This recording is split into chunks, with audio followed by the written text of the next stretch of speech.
पर चढ़ा हुआ जल पीने से कुछ ऐसी घटना घटित होगी जिसका अंदाजा लगाना भी लगभग ना के बराबर है। गुरु परंपरा से प्राप्त जो ज्ञान हम आज आपको बताने जा रहे हैं वो सच्ची घटना पर आधारित है। अगर आप जानना चाहते हैं शिवलिंग पर चढ़ा हुआ जल पीने से क्या होता है तो वीडियो को अंत तक जरूर देखिएगा। आप भी हो जाएंगे हक्का बक्का। भयंकर चमत्कार देख आपकी आंखें फटी की फटी रह जाएंगी। दोस्तों, शिवलिंग पर किस प्रकार से पानी चढ़ाया जाए और इसे किस प्रकार से पिया जाए, इसके पीने के फायदे, घर में छिड़कने के फायदे, घर में रखने के फायदे और इसके नियम एवं सावधानी के बारे में बताऊंगा। दोस्तों, ये जानकारी इतनी खूबसूरत है कि शायद ही कोई आपको बताएगा। आपके पास जितनी भी दौलत हो, ये जानकारी पाने के लिए उस दौलत को लगा देना, फिर भी ये फ्री की जानकारी आपको कोई नहीं बताएगा। तो दोस्तों, विद्वेश्वर संहिता के 12वें अध्याय के 18वें श्लोक में बताया है कि जो जल शिवलिंग पर चढ़ाया जाता है उसे 3 बार थोड़ा थोड़ा कर पीना चाहिए और उसमें स्पष्ट लिखा है कि इससे शरीर की कायिक, वाचिक एवं मानसिक ये तीनों प्रकार के रोगों से मुक्ति मिलती है। दोस्तों, आज मैं आप लोगों को शिवलिंग पर चढ़े हुए जल की संपूर्ण जानकारी बताऊंगा। आपने अक्सर देखा होगा यूट्यूब पर आचार्य प्रदीप मिश्रा जी भी कहते हैं कि 1 लोटा जल हर समस्या का हल, यानी 1 लोटा जल और संपूर्ण फल।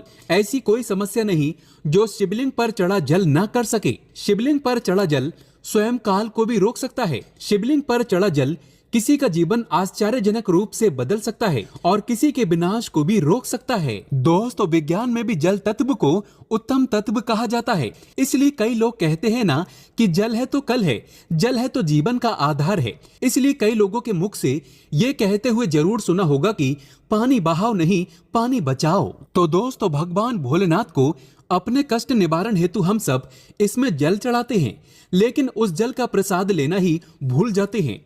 हम सब भोले बाबा को खूब जल चढ़ाते हैं, बहुत मनोरथ बोलते हुए, बहुत कामना बोलते हुए, भगवान हमारी इस कामना को पूर्ण करिए, ये सब बोलते हुए खूब जल चढ़ाते हैं। लेकिन जल चढ़ाने भर से हमारी समस्या का निवारण नहीं होता है। दोस्तों, हम उसका प्रसाद लेना ही भूल जाते हैं। भगवान भोलेनाथ को जल चढ़ाने के बाद उस जल रूपी प्रसाद को लेना ही भूल जाते हैं। तो शिवलिंग पर चढ़ा जल साक्षात भोलेनाथ जी का प्रसाद माना जाता है और हम सब ये प्रसाद रूपी भोलेनाथ जी के आशीर्वाद को ही लेना भूल जाते हैं। तो आज की जो वीडियो है, शिवलिंग पर चढ़ा हुआ जल किस प्रकार से पिया जाए और जल पीने के फायदे, अगर हम पीते हैं तो हमारे जीवन में क्या चमत्कार घटित होने लगता है। जिस दिन हम शिवलिंग पर चढ़ा हुआ जल पीते हैं उस दिन से हमारे साथ में क्या क्या चमत्कार होता है, आइए इस वीडियो में जानते हैं। जानकारी बताने से पहले आपसे एक विनती है कि वीडियो को लाइक जरूर करिएगा। देखिए दोस्तों, वीडियो लाइक करने का ना ही पैसा लगता है ना ही दौलत लगती है, बस एक उंगली टच कर दीजिए और लाइक हो जाएगा। सच्चे दिल से कमेंट बॉक्स में लिखना ना भूले, हर हर महादेव, ओम नमः शिवाय। मात्र भोलेनाथ का नाम लिखने से ही शिवलिंग पर 1 लोटा जल अर्पित करना माना जाता है। तो आइए बढ़ते हैं वीडियो में। दोस्तों, सर्वप्रथम तो मैं आप लोगों को जल पीने के प्रयोग बताऊंगा, इसके बाद छिड़कने और रखने का प्रयोग बताऊंगा। आपको बता दें, शिवलिंग पर चढ़ा जल हमारे घर में भी है, सभी बीमारियों से दूर रहते हैं। तो जल पीने का प्रयोग कुछ इस प्रकार से है। शिवलिंग पर चढ़े हुए जल को पीने से आरोग्य की प्राप्ति होती है। आरोग्य अर्थात आप बीमार नहीं पड़ते हैं। इसको पीने से काफी लंबे समय तक बुखार नहीं आता। बुखार सीधे आता है तो 5-10 सालों के बाद आता है। जो लोग वायु परिवर्तन होते ही अर्थात जैसे ही मौसम में बदलाव आते हैं तो बहुत सारे ऐसे लोग होते हैं जो कि निरंतर बीमार पड़ते हैं, तो उनके लिए रामबाण साबित होता है। शिवलिंग पर चढ़े हुए जल को आप पीते हैं तो हमेशा आरोग्य रहेंगे। और एक खास बात, अगर आप लोग डेली शिवलिंग पर जल नहीं चढ़ा पाते हैं तो किसी भी समय में जल चढ़ाएं, कोई बात नहीं। आप शिवलिंग पे चढ़े हुए जल को इकट्ठा करके किसी बड़े से बोतल में एकत्रित करके रख लीजिए और थोड़ा थोड़ा नित्य पीजिए। तो पीने से आपको आरोग्य की प्राप्ति होती है। यदि आपकी आंखों में बार बार कीचड़ आ जाती है, धुंधलापन सा आ जाता है, चश्मा लग गया है, दिखाई कम पड़ता है, सुबह उठते समय आंखों में दर्द होता है, जलन होती है, तो ऐसे में शिवलिंग पर चढ़े जल से चेहरा धोने से, आंखों पर जल छिड़कने से समस्त बीमारियां, रोग दूर हो जाते हैं। दोस्तों, मेरी आंखें भी जब खराब हो जाती हैं तो मैं भी इसी जल से अपनी आंखों को धो लेता हूं, तो समस्त आंखों के रोग दूर हो जाते हैं और आंखों की रोशनी भी फर्राटेदार तेज हो जाती है, बढ़ जाती है। दोस्तों, शिवलिंग पर चढ़ा हुआ जल पीने से भाग्य बलवान होता है। अर्थात अगर आपका दुर्भाग्य आपका पीछा नहीं छोड़ रहा है तो शिवलिंग पर चढ़ा हुआ जल पीजिए। आपका भाग्य बलवान होगा और आपका दुर्भाग्य आपसे कोसों दूर भागेगा। अगर किसी भी प्रकार का ग्रह दोष बाधा आपको सता रही है, आपको समझ में नहीं आ रहा, जिसके कारण आपकी आध्यात्मिक उन्नति रुक चुकी है, आप आगे नहीं बढ़ पा रहे हैं या फिर सफलता की ओर जैसे ही कदम रखते हैं किसी भी प्रकार की विघ्न बाधा परेशानी आपके जीवन में आ जाती है, तो ये सब नवग्रह के कारण होता है और अपने पूर्वकृत कुछ कर्मों के कारण होता है। तो ग्रह दोष एवं समस्त प्रकार की बाधा से बचने के लिए शिवलिंग पर चढ़े हुए जल को नित्य पीजिए। आपकी कैसी भी ग्रह नक्षत्र की पीड़ा आपको सता रही है वो जड़ से समाप्त हो जाएगी। दोस्तों, शिवलिंग पर चढ़ा हुआ जल पीने से शरीर का पुनः कायाकल्प होता है, अर्थात जैसे कि आपके शरीर में बुढ़ापा आ चुका है, आपके शरीर में ताकत नहीं बनती, आपके शरीर में जोश नहीं है, आपके शरीर में वो पुनः शक्ति नहीं है जो कि पहले थी। तो अगर आप भी पुनः अपने शरीर का कायाकल्प करना चाहते हैं, अपने शरीर में नई ताकत लाना चाहते हैं, नई ऊर्जा का एहसास करना चाहते हैं, तो शिवलिंग पर चढ़े हुए जल को पीना शुरू कर दीजिए। आपके शरीर में पुनः नई ताकत आएगी। अगर आपके द्वारा किसी भी प्रकार के पूर्वकृत पाप हो गए हैं जिससे आप पश्चाताप के रूप में आप उन पापों से मुक्ति पाना चाहते हैं, तो नित्य शिवलिंग पर जल चढ़ाइए और उस जल को पीना शुरू कर दीजिए। बीच में गैप हो जाता है तो आप एक काम करना, शिवलिंग पर चढ़े हुए जल को इकट्ठा करके किसी पात्र में रख लेना और इसे पी सकते हैं। तो इससे पाप का भी नाश होता है, पाप का शमन होता है। दोस्तों, अगर आप किसी मंत्र को सिद्ध करना चाहते हैं और आपको ईश्वर से वार्तालाप करनी हो, तब ऐसे समय में शिवलिंग पर चढ़े हुए जल को पीने से और नित्य एक माला ओम नमः शिवाय का जप करने से सिद्धि की प्राप्ति हो जाती है। आपको बुरे से बुरे, अच्छे से अच्छे संकट का शुभ समय का पहले से ही आभास हो जाएगा। आपको ढेर सारा लाभ मिलता है। अब आइए जानते हैं कि शिवलिंग पर चढ़े हुए जल को घर में छिड़कने से क्या होता है, ये जानना भी है जरूरी।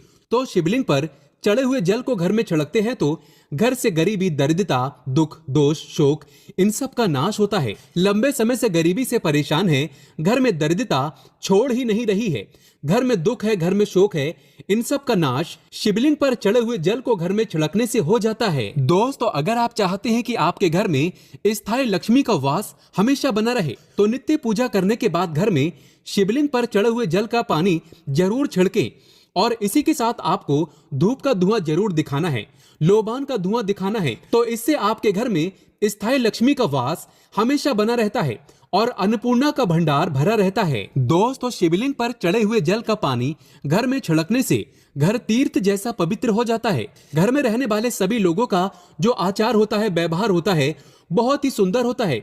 सोचने समझने की क्षमता भी और लोगों की तुलना में 1000 गुना ज्यादा वृद्धि होती है, बढ़ती जाती है और आपके घर में हमेशा एकता बनी रहती है।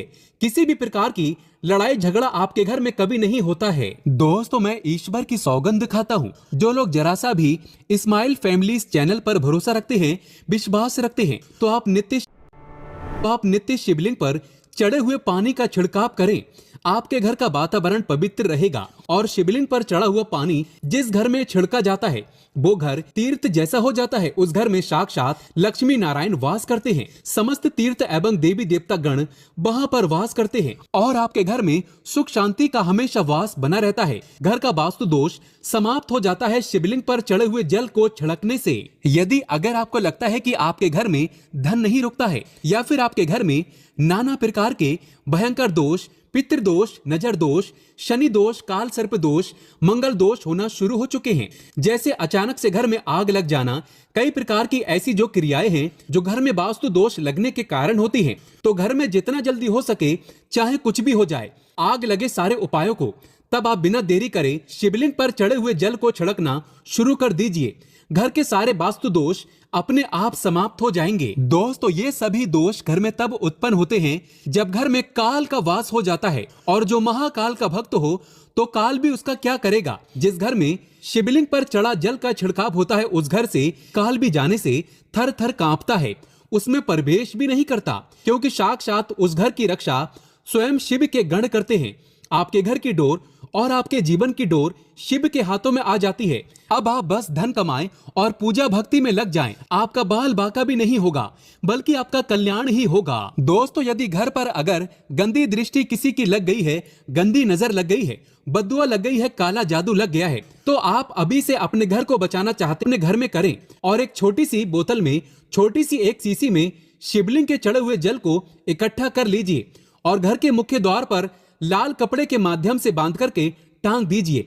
तो आपके घर में किसी भी व्यक्ति को किसी की हाय बद्दुआ एवं बुरी नजर नहीं लगेगी। अब आइए इस वीडियो में जानते हैं कि शिवलिंग पर चढ़े हुए जल को घर में रखने से क्या क्या फायदा मिलता है। तो आइए जानते हैं। देखिए, इसे उत्तर और पूर्व दिशा में रखने से या घर के द्वार पर रखने से सदा आपके घर में सुख शांति का वास बना रहता है। पूजा रूम में रखने से या एक बूंद रोज नित्य पीने से आपकी आध्यात्मिक उन्नति होगी। शिवलिंग पर चढ़ा पानी जमीन के अंदर, ध्यान से सुनिएगा, शिवलिंग पर चढ़ा पानी जमीन के अंदर चांदी के बेलपत्र, शिवलिंग पर चढ़ा पानी जमीन के अंदर, ध्यान से सुनिएगा, शिवलिंग पर चढ़ा पानी जमीन के अंदर चांदी के बेलपत्र के साथ दबा करके एक तांबे के लोटे में रखने से ऊपर से आप जो है सफेद कलर के कपड़े से इन चीजों को बांध दीजिए और इसे 1 फीट अर्थात 1 हाथ के आसपास नीचे दबा करके रखते हैं तो आपके घर में कभी अकाल मृत्यु नहीं होगी। यदि कोई रोगी है तो उसे शिवलिंग पर चढ़े हुए जल से नहाने से, उनका नहाने वाला जो पानी है